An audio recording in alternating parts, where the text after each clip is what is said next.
Добре дојдовте во Надкаст, јас сум Љупчо Цветановски. Имам чест овој предновогодишен Надкаст да го поминеме со професор доктор Тања Каракамишева Јовановска, универзитетски професор по уставно право. Добре дојде. Добро ве најдов. Тања, годинава завршува буквално кажано со дузина полициски акции, црни листи за довчерашни политички извиканици, удар по мафија, уништени терористички кели, иновативци, како и рековци кои што ќе кажат, велат, свират клавир, како и да е, но еве твоја оценка на овие последни случувања кои што дадоа поинаков шмек на она што се случуваше годината. Искрено очекувано, затоа што многу сме зборувале за претходните 7 години, па и претходно, нели, кога се случуваа сите оние неуставни, незаконски упади во уставниот поредок, за кој што за жал настрадаа невини луѓе.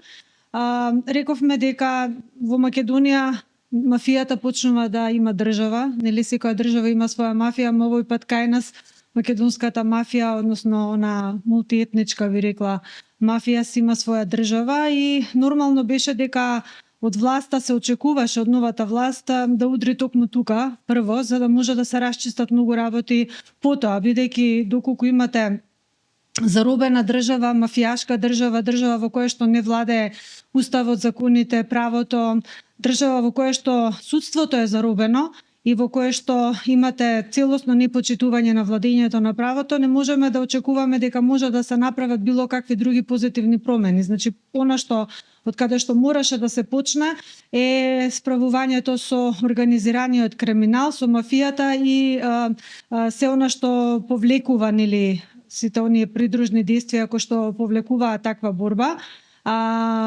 Поврзани со истраги, претходни кривични пријави поднесени, обвиненија поднесени, така што сето ова беше очекувано, можеби искрено да бидам и малку задоцнато, затоа што јас лично очекував дека веднаш откако ќе стапи на власт новата владеачка гарнитура, дека веднаш ќе се впушти во тој процес, како што вели премиерот, робусна акција против криминалците.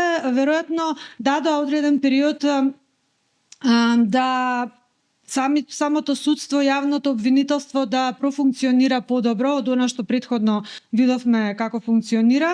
Меѓутоа, очигледно и тие има одреден временски период на трпение, на толеранција, кога сватија дека и судството и обвинителството не преземаат она што треба да се преземе, Министерството за внатрешни работи си ги зеде работите во свој раце и веројатно тоа можеби беше и најдобриот тактичка и од стратешка гледна точка најдобра опција, затоа што обвинителството видовме дека не преземаше или беше исплашено да преземе било какви действија, некои посериозни действија во насока на справување со организираниот криминал и корупцијата, но тука ќе мора да се работи многу во делот на обвинителството и на судството со цел да се стават работите на вистинска шина, така што во овој период сега гледаме сериозна борба против криминалот во насока на откривање на сите оние действија кои што биле против законски преземени, за кои што знаевме, слушавме, нели,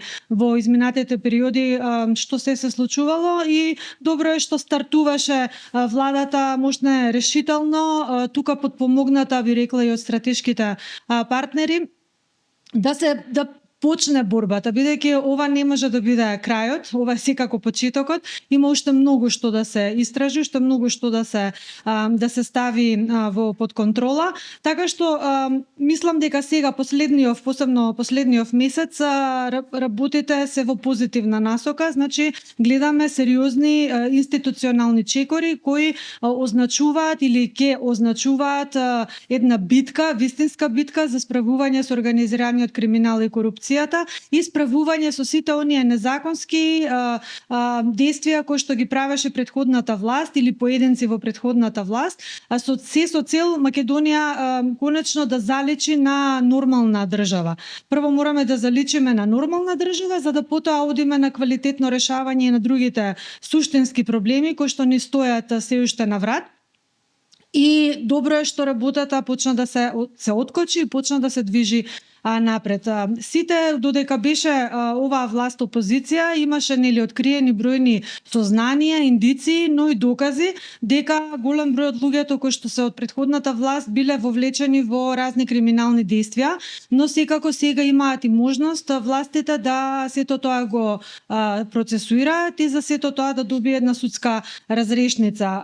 Ме бенди са министерот за внатрешни работи како ја води целокупнава акција без помпи, како што и самиот кажа, значи нема да го имитирам претходниот министер за внатрешни работи кој што нели сето тоа транспарентно го правеше со лисици на раце, ги носеа луѓето, сето тоа со камери, значи сензации, јавни линчувања на луѓе.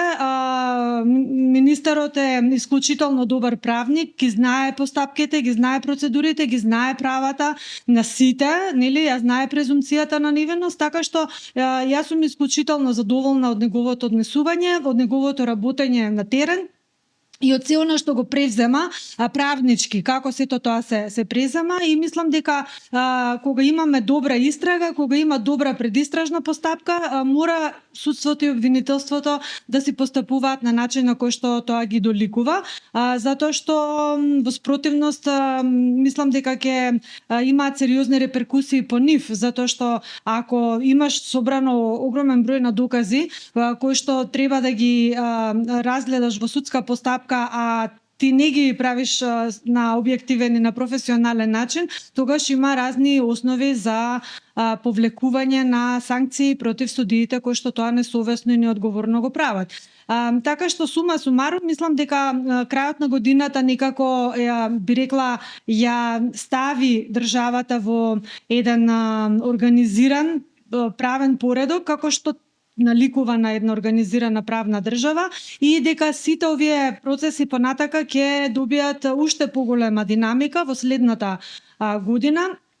Впрочем, оваа власт има силен легитимитет токму затоа што најави справување со криминалот и корупцијата, справување со сите оние незаконски и неуставни действија кои што претходната власт не ги секојдневно не ги сервираше. И мислам дека следната година ќе биде година на вистинска борба на сите фронтови, бидејќи доколку државата успее да се справи со криминалот, ќе успее да се справи и со сите оние странични проблеми кои што укажуваат на неодговорни институции или кои што укажуваат на незаконски действија други, а сето тоа ќе повлече и позитивна политика во делот на привлекување на странски инвестиции, како што впрочем и во овој период и се случува. Ќе имаме засилен позитивен имидж на државата надвор, и сето тоа секако дека ќе придонесе кон заздравување на македонското општество, македонската држава во насока на поголема функционалност, ефикасност, економичност во делот на трошењето на ресурсите, буџетските средства и така натаму. За пофалба исто така е и добрата организираност. Ние знаеме дека оваа власт дојде во една исклучително тешка позиција кога Македонија беше малтене целосно девастирана. Видовме дека имаше огромна буџетска дупка, дека претходната власт буквално го програмирала буџетот до јуни месец, додека нели не ја приземе власта новата владеачка гарнитура, и тоа намерно беше направено се со цел да и се отежни на новата владеачка гарнитура за она што треба да го прави како нормална власт. Значи најнапред требаше да буквално да се дигне на ноза државата, да се организира целосно целиот систем, сите институции да профункционираат како што треба, да се искористат сите можни средства кои што се обезбедија со цел да се закрпи овој буџет. И сега нормално следната година идеме стартуваме со нов буџет. Сето тоа бараше многу енергија, многу време. Да се потсетиме, летото цело се помина на гасење на пожари, значи исклучителни природни непогоди кои што ја погодија Македонија. Така што се изгуби многу време, би рекла, на некои прашања кои што не можеа да се антиципираат претходно дека ќе се случат. Од кај знаевме дека ќе се случат толку големи пожари кои дел од нив слушнавме дека биле и подметнати и со тоа се справуваше полицијата, јавното обвинителство и така натаму. Меѓутоа сега нареднава година очекувам дека работите се стабилизираа барем на делот на институционалното ниво и сега институциите со оглед дека се меѓусебно си помагаат, меѓусебно се соработуваат и се добро организирани, ќе може да го дадат максимумот во 2025. Крајот делото го краси, се покажа буквално оваа шема токму и со годината. Се случија и други убави работи кои што беа претходница на ова што следуваше. Но ве професорке, кога би избрале најубав и можеби најпозитивен и најнегативен настан од 24-та, кои би биле тоа? Можеби изборите, можеби бегството на Груби, можеби многу работи, иако па бегството носи други позитивности во наводници. Така. Во себе, кој би биле најпозитивниот и најнегативниот настан, вака иако неподготвено, но што мислите, кои би биле? Да, дефинитивно 2024 година е година на успех на македонските граѓани. Под македонски граѓани мислам на сите и на етничките заедници и на мнозинскиот народ. Тоа се покажа македонските граѓани покажаа дека навистина знаат да одговорат вистински на место со голем легитимитет кога тоа се бара и очекува од нив, кога тие самите се свесни дека не може веќе ништо да испорача онаа владеачка гарнитура која што беше 7 години претходно со техничката влада, малтene 9 години остана некои од министрите на власт. Така што имам чувство дека најпозитивното нешто што се случи 2024 година дефинитивно се изборите и парламентарните и председателските. Имавме огромна поддршка на македонската председателка, над 560.000 гласови граѓани излегоа и дадоа поддршка за председателката. Тоа е голема одговорност која што и самата е свесна дека ја носи и мислам дека добро се справува со неа. Исто така голема победа на тогашната опозиција, сегашна власт. Тоа покажува една голема мудрост и зрелост на македонските граѓани, дека знаат да проценат и знаат да казнат, но и знаат да проценат кој може да ја носи државата во подобри времиња и на подобар начин. Најнегативно е дефинитивно власта која што изгуби на изборите, бидејќи таа ни ги направи сите зулуми, сите проблеми и на меѓународен план, и на надворешен план, и на внатрешен план. И покрај тоа што упатувавме, укажувавме, дававме забелешки, велевме дека имаме други алтернативи, да не прифаќаат такви договори, такви протоколи, заклучоци кои потоа произлегоа од европските институции, многу работи ги промашија на надворешен план, сето тоа се одрази и на внатрешен план, без план, без стратегија и визија за тоа каде ја носиме државата, бидејќи не е работата само да зборувате Европска унија и да се зацкривате за Европската унија дека се што го правите наводно за доброто на граѓаните, затоа што кога ќе влеземе во Европска унија ќе тече мед и млеко. И да не е тоа поентата, затоа што таа поента може буквално и 20 годишни да ја вирглаат. Поентата е во креирање на политики кои што прво ќе го заштитат вашиот национален идентитет, македонскиот идентитет, македонскиот јазик и се она што се носи заедно со тоа, значи македонски ДНК би рекла, и при тоа повторно да со аргументи и со позитивни акции да укажувате на вашите политики, односно на тоа дека како треба Македонија да пристапи во Европската унија, бидејќи ако го изгубите собствениот идентитет, со што ќе бидете вие различни во тоа семејство. Значи вие целосно ќе го изгубите она што е ваше и препознатливо ќе се обезличите и веројатно ќе влезете како некој друг во рамките на тоа семејство. Постојано укажувавме, како експерти, но и опозицијата на можни алтернативни решенија кои што стојат на располагање, меѓутоа тогашната власт беше глува на тие идеи, на тие решенија кои што се нудеа и за жал ете дојдовме до ова дередже. Видовме практично како и самите тие, се сеќавам Бујар Османи кога зборуваше во европските институции, практично самиот си стави во заклучоците на Европскиот совет разлика меѓу етнички заедници, односно заедници и малцинства, што практично не постои ниту во уставниот поредок на државата, ниту значи во највисокиот правен си измисли. Буквално Аз дисна видиш што секој мисли, поле, да видиш одеше што во се сети, видиш што ми Шпанија да текна. лобира за Косово наместо да врши Така. Македонија. И редица други лоши чекори кои што се направија и од други. Многу понижување министри. професорке, нели она со Тоа е понижување, но и непознавање на собствениот поредок или можеби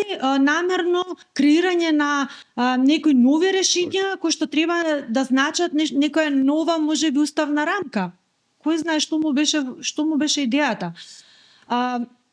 Така што да, би ги издвоила овие две работи како најпозитивно и како најлоша работа што се случила во Македонија. Секако тука има и некои други моменти кои што може да укажат на еве како што велите бегството на Груби, укажува на фактот дека практично власта има право кога го отвара процесот на одговорност на Артан Груби.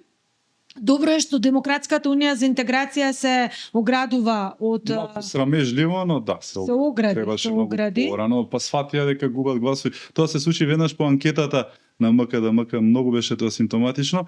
Се случува анкетата, утредента тие се оградија, најпрво преку партиско соопштение, па потоа се појави Бујар Османи, кој друг, нели? Да. Најдобриот пријател, така велат на беше така, Артан, и да. така, нели? И тој прв се огради, трето оградување од партискиот ѓавол во моментот, така би го рекол. Верувам дека ќе треба да го направи тоа Али Ахмети, човекот кој што го создаде токму според својот лик и недело.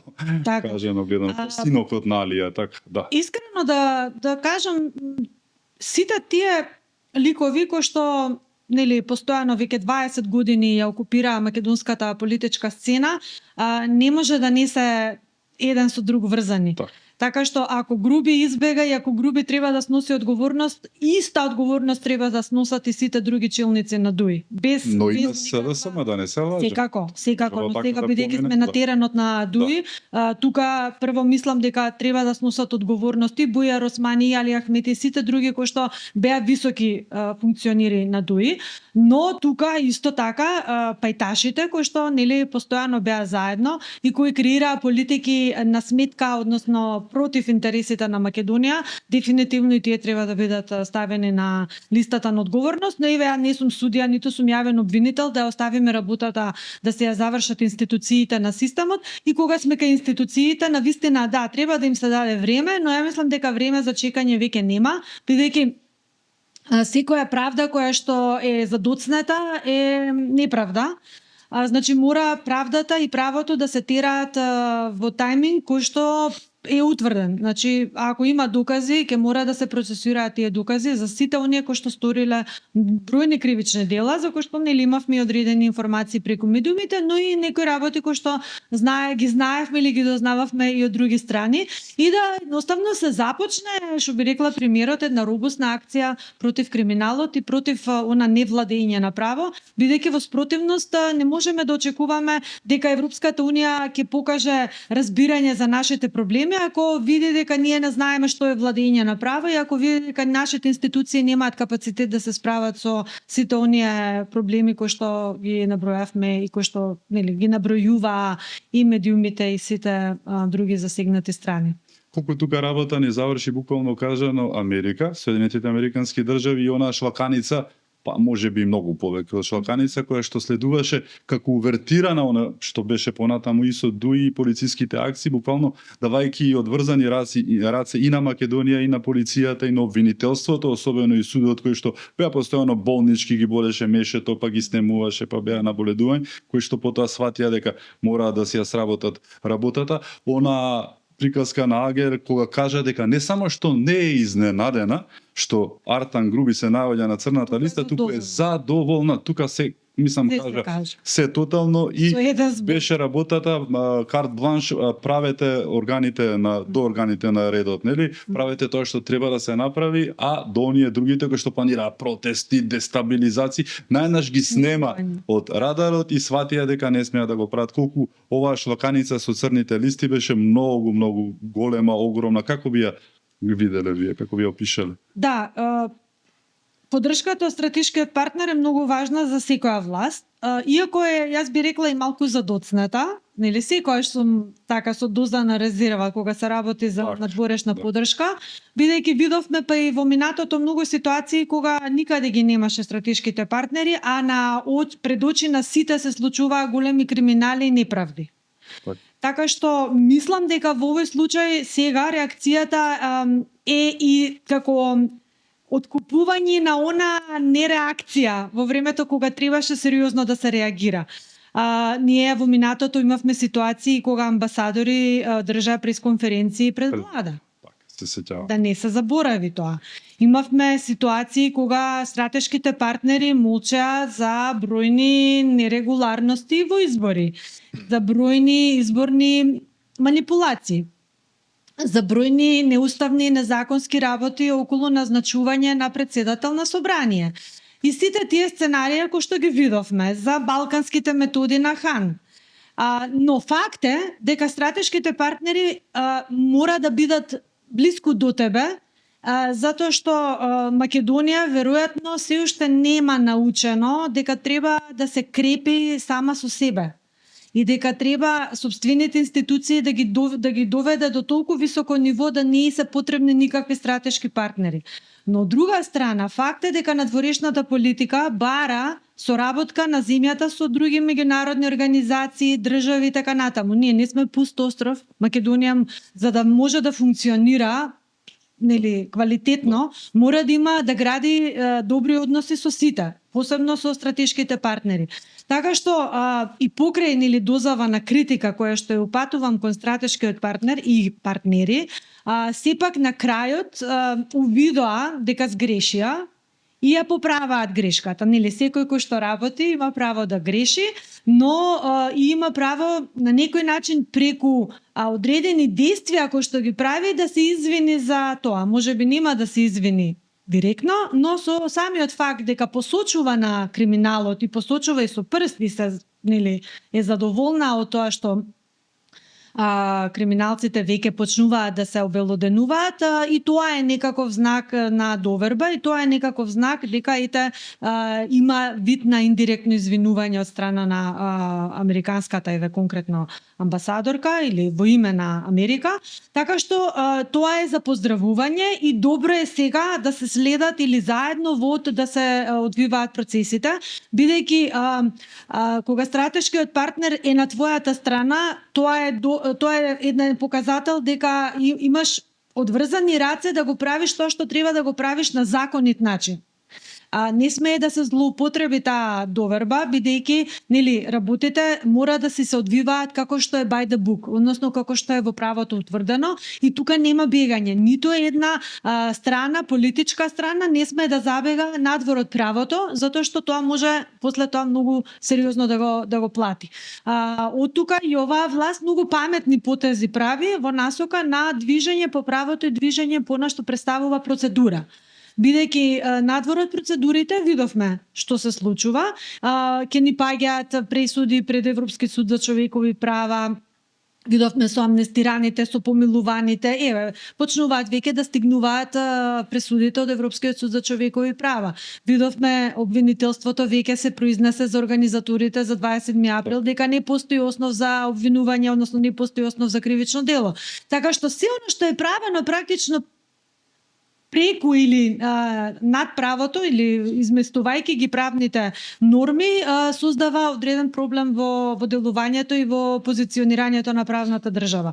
Токму затоа велам, стратешкиот партнер ни е добар грб за да ги спроведеме процедурите така како што треба, така како што е секаде во цивилизираниот свет и да ни помогне во градењето на институционалните капацитети. Тоа е добро затоа што ние за жал се уште 30 и кусур години зборуваме за градење на судските капацитети, на обвинителските, на институционалните други, нели влада, собрание и така натаму, ама се уште некако имам чувство дека не сме доизградени. И убаво забележа амбасадорката на Америка дека толку многу пари се дадени за судството, а се уште судството не може да застане на вистински нозе. И тука треба да се запрашаме зошто е тоа така. Значи мораме да најдеме не причините зошто каде отишле тие пари, зошто тие обуки што се спровеле и толку пари земале не се ефикасни. Каде е проблемот? Значи ние не треба да трчаме по јас постојано велам ние сме заложници на штиклирање на она што ни е дадено како обврска, без при тоа суштински да навлеземе во проблемите. Цело време велиме, тој закон, да, еве го донесовме, тој закон го донесовме и само штиклираме. Супер теорија, пракса. Владење на право не е штиклирање. Владење на право е материјално, содржински. И спроведување на истина. Така, дали тоа што ти е запишано, го спроведуваш и како го спроведуваш? Тоа е многу важно. Така што ние мораме од теорија да преминеме во пракса. Обично нас професорите не критикуваат дека сме теоретичари, не јас би рекла дека многу политичари се теоретичари. Многу политичари се филозофи, вклучително и најголемиот филозоф меѓу политичарите, кој што го правеа најголем стратег, испадна дека кога ќе се загребе под површината, нели, останува празна или гола вода. Уште една работа која што се покажа многу не само од американците, но и оние кривични што следуваат потерници, покажа дека нема недопирливи во Македонија. Многу убаво делуваше тоа на граѓаните кои што 7 години чезнеа буквално по зборот наречен одговорност, но прати тоа испрати една многу добра порака до останатите инволвирани во целата грда приказка која што беше минатите 7 години. Зборувам за челниците на ДУИ, одејќи и до Ахмети, и до Заев, и до Филипче. Симптоматично ми беше вчера одржа Филипче пресконференција на која што најави дека режимот се враќал и дека онаа лошата партиска полиција сега ќе дојде да апси неистомисленици.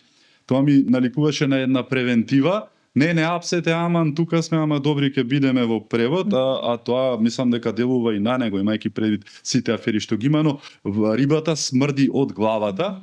Наспрема Заев што нели трабуњаше, да кажам слободно, тој кажа рибата смрди од опашката. Една од неговите многу лапсузи, но не е лапсуз затоа што СДСМ и ВМРО, односно и ДУИ работеа по тој принцип на рибата дека смрди од опашката. Притвораа портири, медицински сестри, во најдобар случај лекар, па лекарот ќе спалнеше дека не е крив, немаше министри, немаше одговорни, никако, нели во никој случај. Сега дали дојде време конечно рибата да почне, почнува, нели, тоа дефинитивно и смрдела, ќе смрди, тоа е факт од главата, стар народен, нели, факт. И дека ќе се удри по оние кои што беа највиновни за сето тоа што се случува.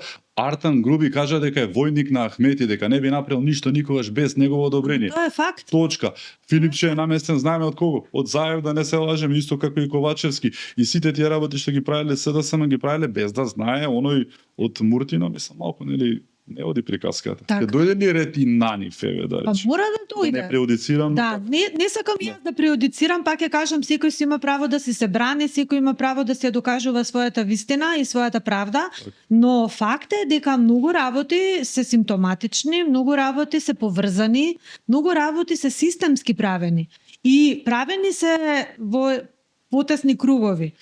Со знаење на сите.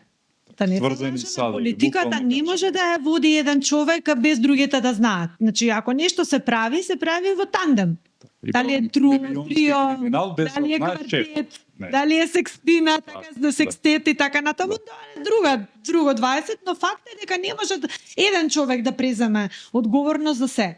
И дека работите да, точно е, секогаш мирисаат од главата, меѓутоа тоа мора многу брзо да се процесуира, бидејќи знаете, опасно е кога имаше професорот Фрчковски секогаш една мантра кога одеше по медиуми, секогаш една мантра ја зборуваше, дека да, треба да се затворат, па они после докажуваат дека се невини. Дели, Треба прво да се затворат, па они нека се докажуваат. Трошаджијата од Њујорк, така. Тоа е многу погубна варијанта. Тоа не треба така да се случува. Значи, секој треба да си ја изоди онаа процедура која што е утврдена во законот, односно во законот за кривична, во казнениот законник и така натаму, без при тоа да се има било какви политички позадини или политички монтирани случаи кои што може да нанесат сериозна штета за правото и за правдата во И државата. загледавме минативе 7 години. Не смееме да повторуваме таа грешка. Удбашка мантра е таа, па да затвори Не и е потоа добро, нека, да, затоа што така не се креира доверба во системот и во институциите. Затоа што така практично само докажуваш дека си ти еден од нив, дека си реваншистички настроен човек, дека сакаш да гледаш крв. Тоа не е добро. Значи, ако сакаме вистински да ја поставиме државата на прави, здрави темели, ние мораме сега да се држиме до она што е, пак ќе кажам, процедура, право, закон и така натаму. Колку и да тоа можеби на некого му изгледа во моментот бавно, работите сега треба да се засилат во делот на оние кои што треба да ја донесат правдата во државата. Значи, тука треба притисокот да биде и не случајно председателот на владата и министерот за правда, гледам презем одредени чекори, притисокот сега го ставаат врз судиите и врз јавните обвинители, не затоа што тие им прават притисок на нив да донесат ваква или таква одлука, туку едноставно ги будат од земскиот. Да почнат да работат. Мора да работат и мора да Ама не по нарачка како оние што да политичките, да. Некој сака тука да ги измеша тезите. Да. Значи, ниту председателот, ниту министерот, ниту било кој член од владата не прави притисок за вака или така да биде одлуката судска, туку да се забрзат работите. Так. Да се стават во вистински тајминг како што се предвидени во законите. Така што за разлика од порано, кога се вршеше политички притисок. Тука Фројд работи кај Филипче кога излезе и ќе каже се врши политички прогон. Тие го правеа 7 години, не за 27 април, се сеќавам токму имавме емисија во Алфа на времето пред 27 април да се случи неколку часа, но го правеа тоа за 27 април за организаторите, за сето тоа што беше чиста политика, немаше врска тоа едно со друго, па сега излегува дека некој ќе вршил политички прогон затоа што тие го правеа тоа. Тоа е тој Фројдовиот комплекс. Значи, според мене треба да се одговара и за тие политички случаи монтирани, кои што некој ги нарача, а некој ги спроведе, и знаеме кои се тие некои што ги спроведе, затоа што се веќе и едната е трната на страна, меѓутоа другата е се уште активна. И треба да се види, да се разоткрие целата таа политичка монтировка која што се правеше на многу луѓе, на стотици, на илјадици луѓе. Значи, мораме да направиме разграничување помеѓу вистински случаи каде што има вистински криминал и политички монтирани случаи. И тоа и го должиме на македонската јавност. Не затоа што македонската јавност не знае што е монтирано, што не е монтирано, туку затоа што тоа имаме обврска како правници и како политичари одговорни да го донесеме во државата. Значи, секој да се одговара за тоа што го сторил, а не за тоа што го мислел. Така е, затоа што на крајот на денот некој го направил тоа како план, како сценарио, како стратегија, вака ќе дојдеме на власт. Така. Ќе дојдеме на власт со монтирани телефонски разговори. Ама чекајте, нели телефонските разговори не се дел, посебно ако се незаконски прибавени. Не може да бидат основа за судска пресуда. Да, ама некој тоа го дозволи.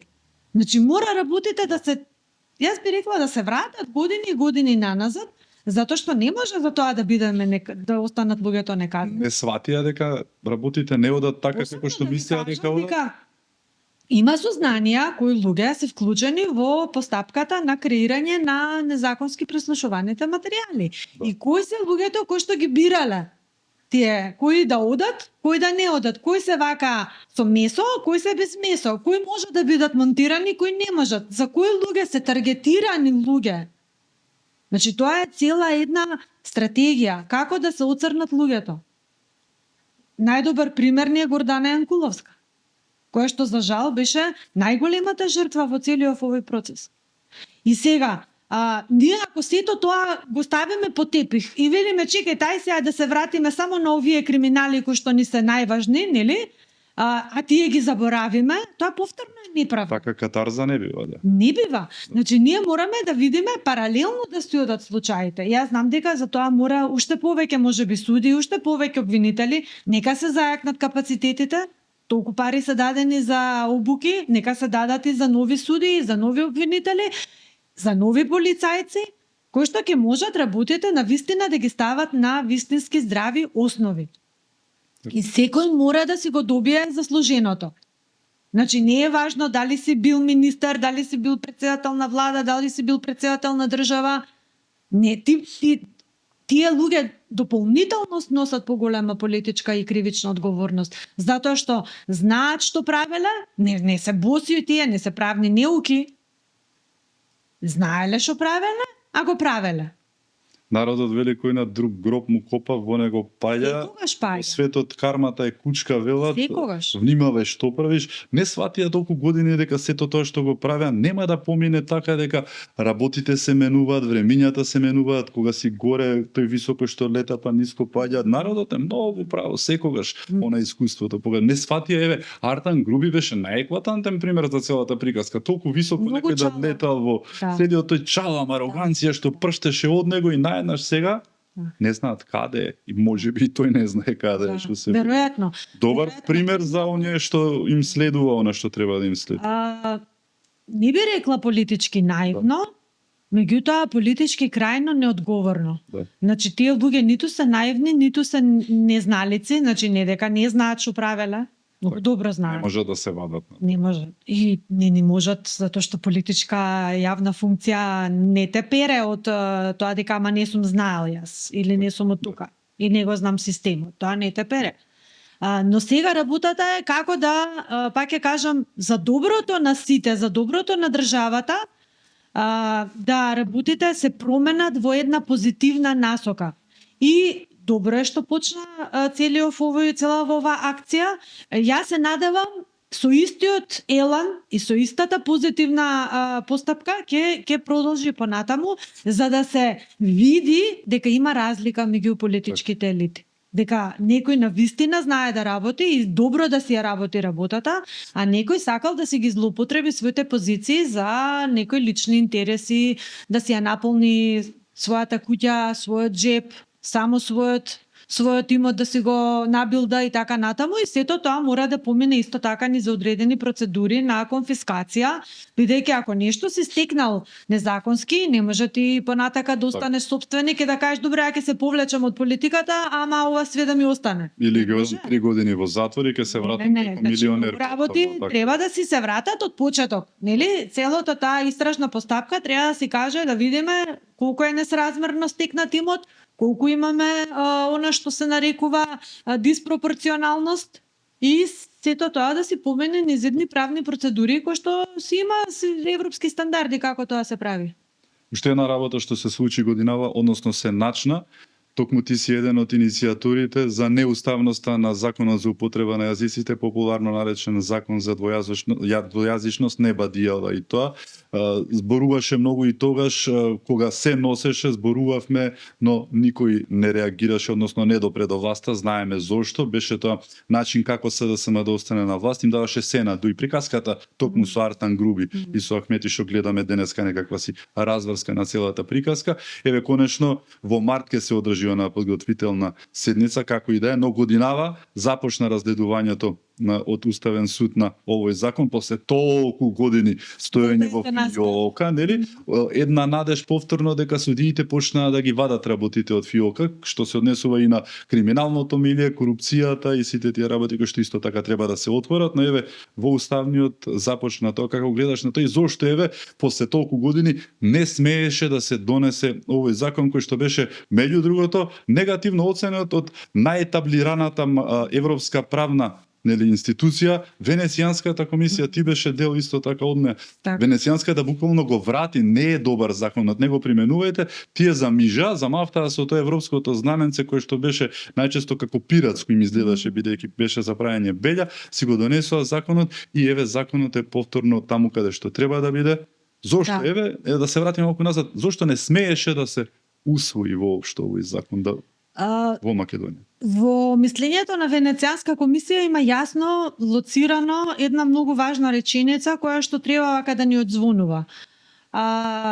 Без разлика на целиот дипломатски речник кој што го користи Венецијанска комисија при пишување на овие извештаи, никогаш нема да ви каже отворено со многу јасни реченици што треба да се преземе, но секогаш треба да читаш меѓу редови. И она што се вели несоодветно за нив не може да се примени. Нели, несоодветна примена не може да се примени. Така што треба тука малку и ние сега да бидеме да имаме уметност во читањето на зборовите. Во тие уметнички, јас би рекла, реченици, Венецијанската комисија забележува зошто е воопшто донесен овој закон, кога претходно имало еден закон за употреба на јазиците кои го зборуваат најмалку 20%, при што не се направила анализа на тоа кои се слабостите на тој закон и дали тие слабости се нотирани во овој закон, односно дали се подобрени. Значи Венецијанската комисија ни забележува и тоа со право дека институциите не направиле никаков предходен стихино како и секогаш бам си донеле навод. Зошто го донесовме овој закон? И сега, тоа значи дека практично Венецијанската комисија сака да не врати неколку чекори наназад со цел ние да направиме институциите да направат анализа зошто тој закон не чинел, па е донесен овој. Дали затоа што не чинел претходниот закон е донесен овој или нема некоја друга позадина за која што сите сме свесни дека има, но ајде еве низ една транспарентна процедура нека се отвори тоа прашање. И кога Венецијанската комисија ви вели ова ви е неприменлив закон, тоа јасно говори дека навистина законот треба, ајде сега да не речем да го ставиме во канта, меѓутоа сериозно треба да го изанализираме низ сите параметри. Значи, ако буквално од првиот до последниот член, какви се замки се кријат во него и какви се системски небулози се кријат во него и што тој ќе може да предизвика како проблем во функционирањето на институциите, бидејќи овој не е закон за јазиците, туку ова е јасно етаблирање на албанскиот јазик како втор службен јазик на цела територија на Македонија. Јасно тоа треба да се каже, бидејќи тоа впрочем и не се ни крие, во првиот член од законот се вели, нели, законот кој што го зборуваат, односно албанскиот јазик. Нели, тоа е во заграда ставено и јасно се упатува на кој е тој јазик што треба посебно да се промовира или да се испромовира до ниво на македонскиот јазик како службен јазик. И сега многу сум зборувала, не сакам повторно да ги повторувам истите работи. Законот си има голем број на формални неправилности и незаконитости, бидејќи има проблем со формалната процедура на донесување на истиот, зашто Уставниот суд мора да се произнесе, бидејќи пред да се зборува за материјалната, за содржинската страна на законот, мора да се види дали тој закон е донесен во постапка утврдена со уставот, односно со законите по кои што се носи или по деловникот. Кога ќе се види дека практично формалната законитост е проблематична, тука треба да се застане и да се врати законот назад. Так. Односно да се укине тој закон, бидејќи формално правно тој закон не е донесен согласно процедурата на негово носење. Мртвороден ќе би рекле. Уставниот суд мора да ја гледа прво формалната, за потоа да одиме на материјалната содржинската страна. Сега, иницијативата, јас впрочем имам над 20 страни напишано, член по член, што е тоа што недостасува, што е тоа што има проблем, што е тоа што е неуставно и така натаму, што е тоа што не е во согласно со меѓународните документи, бидејќи тука овој закон не само што е спротивен на уставот, туку е спротивен и на Европската повелба за локални и регионални јазици и на Европската конвенција за национални малцинства и на бројни други европски документи. И нормално е сега дека Уставниот суд ќе мора да обезбеди сериозни, нели, експерти кои што исто така ќе го потврдат она што ние го зборуваме. Ама некако имам чувство дека нашите институции како да немаат доволна верба во нашите експерти, туку како да сакаат тоа да го потврди уште некој. Јас кога се сеќавам кога тогашниот министер за надворешни работи Бујар Османи дојде на седницата кога се усвојуваше мислењето за Венецијанската комисија, го усвои мислењето за законот за јазиците, се сеќавам дека ги убедуваше сите експерти таму дека законот е во согласно со уставот. И многу интересно во извештајот не стои дека Значи, Венецијанската комисија се вели, уставноста треба да се ја утврди Уставниот суд на државата. Значи, тие не се мешаат во работата на Уставниот суд. Туку велат дека тој закон е по многу стандарди спротивен на она што е европска пракса. Така што џабе му беа сите тие зборови на Бујар Османи тогаш, кога се сеќавам на говорница, дури зборуваше член по член, објаснуваше начелно, па суштински, па вака, па така. Самата Венецијанска комисија вели ние не се мешаме во работата на Уставниот суд, нека си процени Уставниот суд дали е согласно на уставот или не. И тоа е практично еден показател дека нашиве политичари, колку и да сакаат да се прават папа над папите, повторно добија врел шлаканица и се вратија на столчето таму каде што треба да бидат. Значи, Венецијанската комисија некогаш нели се согласуваме, некогаш не се согласуваме со незините ставови, некогаш е многу мека, некогаш сака преку некој заокружен, некој безпореден да каже нешто, меѓутоа во основа никогаш не замолчува за некои работи кои што се значат сериозно прекршување на европските стандарди и ако сакаме да бидеме коректни, ако сакаме да бидеме фер и да ја спроведеме работава како што треба, согласно препораките на Венецијанската комисија, најмалку што треба е да го вратиме овој закон на доразработка, односно повторно си го вратиме во собрание и таму да си нормално преку една јавна расправа која што не беше организирана од страна на претходната власт, преку трупа се отиде, преку со европско знаменце, кршење на процедури внатрешни, матичното работно тело не заседаваше комисијата за европски прашања. Самиот указ не беше потпишан од претседателот на републиката, туку од заменик генералниот секретар на собрание. Значи многу работи, формални недостатоци беа направени.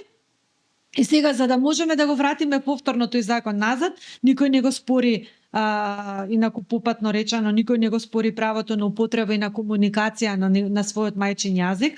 Секое малцинство кое што се чувствува дека има потреба да зборува на својот мајчин јазик, може да си го користи тоа во право, има право на комуникација на својот јазик. Никој не спори дека има право на преведувач, никој не спори дека нели во судските постапки си имаше право на преведувач, меѓутоа не може тоа право сега на комуникација како индивидуално право да намерно да го издигнеме на ниво на службен јазик на целата територија на државата, бидејќи тоа едноставно ниту е во согласно со уставот, ниту е во согласно со Охридскиот рамковен договор. Она лага што ја кажува Али Ахмети постојано и Дуј, тоа не е дел од рамковниот договор. Може ако е флеш па да се врати 20 и нешто години назад па да го вметне во рамковниот.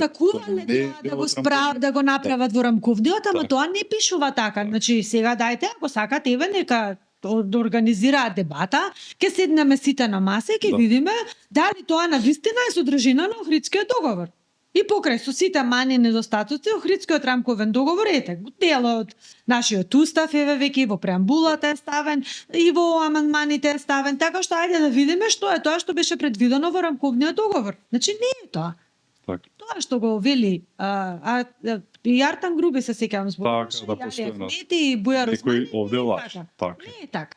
И сега треба тоа ајде да го обелодениме на еден начин кој што е високо сериозен начин, професионален начин, политички зрел начин и да дојдеме до решение. Никој нема против правото на албанци да си го користат својот мајчин јазик. Никој. Јас не велам дека сега и после 33 години некој во Македонија има против некој индивидуално да си го користи своето право. Но работите мора да се позиционира така како што се утврдени со уставот и со останатите правни документи. Не може да се трчаат или да се извртува нешто се во интерес на некои националистички реторики, некој да си добива националистички поени за нешто што воопшто не е предвидено во документите. Колку беше неуставен оној потек на уставните суди и тројца што не се појавија на седницата кога се разглаваше токму овој закон за употреба на езиците? Јас мислам дека Сега, ако ги прашаш, дека мислам дека ќе сватат дека тоа е грешка голема, затоа што со самото бегање од работите и бойкотирање на работите нема да се направи ништо позитивно. Те треба да дојдат на седница и треба да се ги образложат своите аргументи. Зошто сметаат дека судот не треба да покрене иницијатива, пошто тоа беше нивната забелешка, дека судот не треба да ги отфрли сите иницијативи, кои што се 13 на број, зад кои што стојат голем број на видни професори, академици, интелектуалци и така натаму и така натаму. Сега не можеш ти зошто да ги отфрлат сите иницијативи, ја не разбирам, значи седни таму и кажи кои ти се причините. Потоа имаше еден, дури јас би рекла еден вид на притисок да не се оди на анализа на целиот закон, туку само делумно да се гледа. Па и тоа е неуставност. Не можете вие да, ако некој поднел иницијатива на целиот закон, вие да кажете не на целиот, ај на делумно, значи не одите согласно иницијативите кои што се поднесени. Како работи Уставниот суд? Значи, тој ги прима иницијативите и одлучува согласно нели се што ќе ги собере, бидејќи се собрани сега во еден предмет, бидејќи се однесуваат на истиот закон, ги гледа судија известител и проценува кои се барањата на иницијаторите и врз основа на тие барања оформува предмет. Вие не можете да кажете, ама тие барања не се во согласно со нашите идеи. Па не може, значи дајте да видиме прво што се барањата. Потоа секој судија има право да си каже, има право на издвоено мислење. Значи има демократска процедура. А бојкотот по мене не е алатка на демократска процедура, туку повеќе на незрелост можеби или можеби неподготвеност да се соочите со фактите. Бидејќи обично кога имате силни аргументи и боговите молчат. Сега веројатно тоа го сватиле и судиите, па се велат да е подобро е вака преку бојкотирање за да не ги слушнаме оние работи што пред кои што и боговите молчат. Така. Кога сме кај уставот, малку се олабавија работите околу тоа. Мислам дека и вокабуларот на меѓународната заедница, особено на Европската унија, се смени по доаѓањето на оваа власт. На почетокот беа многу поостри, па некако барем така се гледа дека ја ублажуваат реториката, но сепак продолжуваат со барањето на оние уставни измени, односно внос на бугарите во уставот.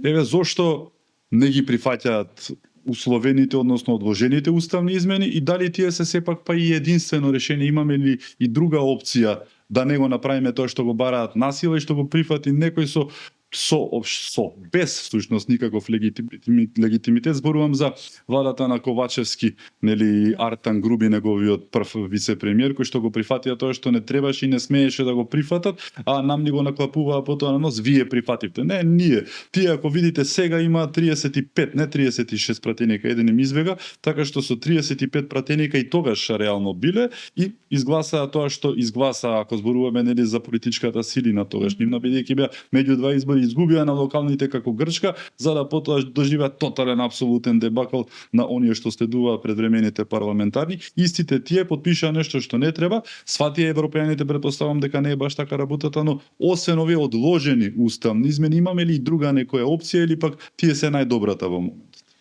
И зошто не се прифаќа, бидејќи е многу реална, еве вие ќе ги прифатиме, не сме ние лошковците, но направете и вие нешто за да биде како што треба работата, нели? Да, многу е долга работава и многу е нашироко може да се зборува цела емисија, претпоставувам. Прашањето околу уставните измени кај мене буди посебно сензибилитет и посебно сум така едноставно непријатно ми е чувството кога гледам како некој со каква леснотија дозволил на работите да се случуваат под надворешен притисок или под надворешно влијание, користејќи ја позицијата, злоупотребувајќи ја позицијата, практично те ставил некој за премиер, убаво кажавте, ниту си добил легитимитет, ниту си бил на избори, нити си трчал, нити си ветил нешто на граѓаните, напротив, нели никој тоа што е најголема болка на македонскиот народ, не може да го каже дека да, ја кога ќе дојдам ќе ве обезличам и целосно ќе ве сменам. Значи, и покрај тоа што немаше легитимитет, немаше право да го направи тоа, го направија со сите политички комарџи не бадила се вмешани во волонтарија на веројатно, јас пак ќе кажам, веројатно тоа си има една нишка после Заев. Да. да си се продолжи таа стратегија, All бидејќи in да Заев иде, самиот ќе беше целиот товар ќе беше на неговиот грб. Вака сега ја го распредели товарот на неколку луѓе, веројатно и тука тактички се одигра и од негова страна и од некој друг фактор. Така што сега штетата е направена. Голема штета е направена и тогаш зборувавме и со францускиот предлог, и со протоколите, и со заклучоците, и сето тоа направена е и сега веќе е ставена на хартија. Сега е работата како сето тоа да се ублажи и како сето тоа сега да се стави во некои рамки кои што би биле прифатливи, делумно прифатливи за нас. Бидејќи знаете како во правото, кога нешто сте се согласиле и тоа сето тоа го имате на хартија ставено, веќе немате како, немате маневарски простор. Мене тоа најмногу ми изиритира затоа што некој се стави над нацијата, над државата и го спречи маневарскиот простор на некој што сега допрва доаѓа и знае како можеше тоа да се одигра. Ама тогаш не слушаа, се сеќавате и опозицијата даваше предлози, аманте дајте да Анкетите стигнеме беа да 80 направиме. наста луѓето беа против, што повеќе од тоа. Опозицијата тогаш се сеќавам дека рече ајде еве да седнеме и национално единство да постигнеме за овие прашања. Значи ние имаме решенија, многу убаво се сеќавам на тие пресконференции, па и ние како експерти зборувавме. Имаме решенија на маса, можеме да ги дискутираме, дајте да седнеме, да не ја правиме голема работава на голема штета на државата. Тогаш се сеќавате. Протестиравме десетици илјади на улица со Амблок ги отфрлија сите идеи, сите предлози, а можеше да се спречи. Направија Белјане Милена, да. Меѓутоа некој очигледно сакаше, пак ја кажам, да се направи поголем папа од папата. И сега тука во овие услови кога вие имате малтене знаете како е преговарачката рамка кога ви е дадена, некој вели може да се промени. Се сомневам. Значи се сомневам дека нешто сериозно може да се промени. Да, може да се додаде нешто, може малце нешто да се одземе, може нешто малку да се ублажи, ама не може да се промени комплетно. И тоа веројатно го знаат сите. И затоа бугарите трљаат раце. Да. И затоа се мирни и покрај тоа што имаат таква политичка настабилност, сепак се уедначени кога се работи за Македонија и велат дека не, вие си преземавте обврска, вие си преземате обврска и вие мора да си ја завршите обврската до крај. И таа нивна ладнокрвност, но и супериорност во позицијата не треба да им ја припишуваме дека тие се виновни, нашите се виновни што дозволија не клекнаа на колена. Так. И сега тие како од клекнати колена како сега да се исправиме работата. Има креативни решенија. Нашата работа е како експерти да бараме решение, дури и во најнепосакуваните и најневозможните мисии мора да има решение. Едно од најдобрите решенија е она што и вчера професорката го кажа, претседателката го кажа на годинешното обраќање дека уставните измени со уставен закон за одложено дејство можеби се една од најдоброто решение, кое гледаме дека не е баш добро прифатено од страна на соседите, но и од некои од европските партнери. Значи гледаат на тоа решение како дека не може да помине кај соседот и дека повторно ќе има вето и дека повторно работите ќе се вртат во круг. И сега тука јас велам, ако имало еднаш ситуација да имаме еден уставен закон каде што имаме одложено дејство, зошто сето тоа да не се примени? Тие не се практично и аргументите кои што ги зборува претседателот на владата, министерот за надворешни во европските институции. И тоа држи вода. Значи, ако ние дури спроведовме нешто што и покрај тоа што во уставниот закон за спроведување на амандманите 33 до 36 беше дека ќе треба да се направат по започнување на преговорите, ние за внатрешна употреба го ставивме Република Северна Македонија секаде и пред да започнат преговорите, во уште не сме започнале со преговори, ние веќе се сменивме. Комплетно сменивме, значи ние не си ги почитуваме своите уставни закони. Да. Така? Тоа е една варијанта. Има и други варијанти кои што прво треба да се разгледаат политички пред да се објават во јавност, нели? Аз затоа сум тука многу внимателна, ама има варијанти, има дури и искуства европски, кои упатуваат на почитување на fundamentals. Што значи кластер од fundamentals? Значи фундаментални права. Ако се фундаменталните права поделени на индивидуални и на колективни, ние тука можеме да играме во таа рамка. Можеме да играме и во рамка на резолуциите на Советот на Европа врзани со kin state. Можеме и тука да го бараме решението. Имам уште пар неколку варијанти кои, ето така, ако ми дозволите сега да не ги обзнанувам, ама има можности. Значи, човек треба да понуди креативни решенија кои што ќе ја санираат, ќе го санираат проблемот до некаде, не можат целосно да го излечат, ама ќе го санираат проблемот и ќе ја вратат уставната рамка таму каде што беше, можеби дури и пред Охридскиот рамковен договор. За крај 2025-та доаѓа за 5 дена. Кои се твои очекувања од ова 2025-та според многумина? 24-та беше една од поубавите години во изминатите десетина, бидејќи се случија многу работи на позитива од дејки. Што очекуваш во 25-та година и на државен, еве и на личен план? На државен план очекувам уште посилно темпо на работа. Да, ова е исцрпувачко темпо, меѓутоа без такво исцрпувачко темпо Македонија не може ни да се надева, не па да очекува било што позитивно. Значи мора добро е што целата стратегија на владата е да собере што е можно поголем круг на луѓе кои што се разбираат од секоја својата област и да ги стави во функција.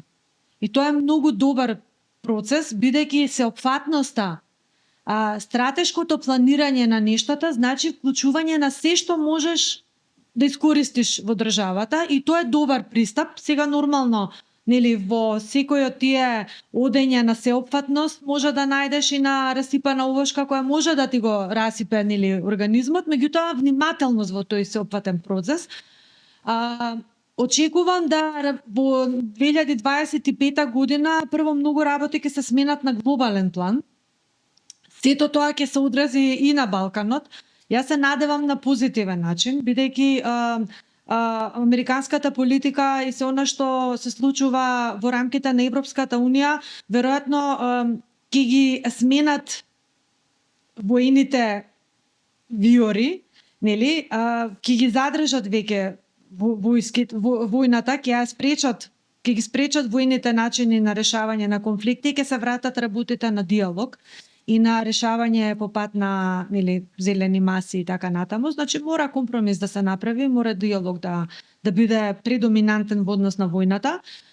Така што сето тоа веројатно ќе ги отревни македонските и сите други регионални партнери дека треба со диалог и со аргументи и со издржани факти да ги градиме и добрососедските односи и регионалните политики и европските политики и светските политики. Ниедна политика не успеала само преку оружје, односно со оружје. Гледаме дека и најголемите авторитарни и тоталитарни луѓе на крајот морале да седнат на маса и да разговараат за проблемот. Значи, тоа е една лекција научена одамна, политичка лекција која мораме и ние сега да ја антиципираме, многу пред да ни се случуваат некои несакани работи. Значи, мислам дека очекувам 2025 година да биде година на развој, година на стабилизирање на системот и почнување на закрепнување, но и почнување на развојот во институционална смисла. Очекувам исто така економско заздравување на државата, бидејќи без економија, политиката и правото не може. Тоа се три работи кои што се врзани во триаголник. Без економија правото не може да функционира, без право економијата не може да функционира, без политика соодветна и правична и ефикасна и обмислена и така натаму, ниту едното ниту другото може да функционираат. Значи мораме да ги гледаме во една триада и во една симфонија или трифонија, како сакате, една добра организирана држава да изградиме пред се добри, стабилни и трајни институции кои што ќе обезбедат ред и поредок во државата и нормално осознавање на тоа колку е потребно да си го штитиме својот национален идентитет или само она што ни остана од нашиот, би рекла, историски ДНК. Значи мораме се го заштитиме нашиот национален идентитет, бидејќи без тоа не бива. Не можеме да одиме никаде, ниту некој ќе не сака, ниту некој ќе не познава по нашите особености и различности. Очекувам исто така државата да преку политичките фактори кои што сме ги избрале, да ја донесе вистината на европска маса. Значи точно да знаеме дека сите факти, сите аргументи се презентирани, бидејќи порано не беа презентирани, сега се презентираат, се кажуваат. Луѓето сваќаат дека почнуваме, дека знаеме ние уствари што е меѓународно право, што е европско право, што е регионално право. Точно ги знаеме работите и предизвиците, меѓутоа едноставно не дошле правите луѓе на правото место. И сега кога се дојдени правите луѓе на правото место, треба да го искористиме тој моментум и да ги создадеме, прво да ги подобриме односите внатре, а потоа и да ги создадеме новите позитивни политики за да можеме да ја оправиме државата. На личен план посакувам само здравје и да биде се во ред, да бидеме сите на број, да биде се во ред во семејството и нормално да ни биде добра државата, бидејќи како поинаку една индивидуа не може да биде среќна ако нема среќно општество. Ти благодарам што беше моја гостинка, ти посакувам многу убавени во 2025 година. Нека биде шекер, како што викаат, и за македонските граѓани, и за Македонија да биде уште поубава од 24-та, која што за промена поттикна за промена, токму кажано, нели, после се што ни се случи убави работи, нека биде уште поубава. Уште еднаш ти благодарам, ми беше чест. Амин, се да биде така како што кажа и навистина на сите гледачи ваши, на вашата нова емисија која што оди на Курир, им посакувам среќни, благодетни и убави новогодишни празници, нека биде се како што треба, нека биде прво мир, здравје и сите убавини што следат. Амин. Ви благодарам и на вас што бевте во второто издание на Надкаст. Се враќаме со вас после празниците, терминот е тој четврток 20 часот, да сте ни живи и здрави, да биде оваа година, како што кажав, уште многу поубава од ова што поминува следната. Уште еднаш да сте ни живи и здрави, да си ја чуваме и Македонија и вие да си се чувате многу. Ви благодарам.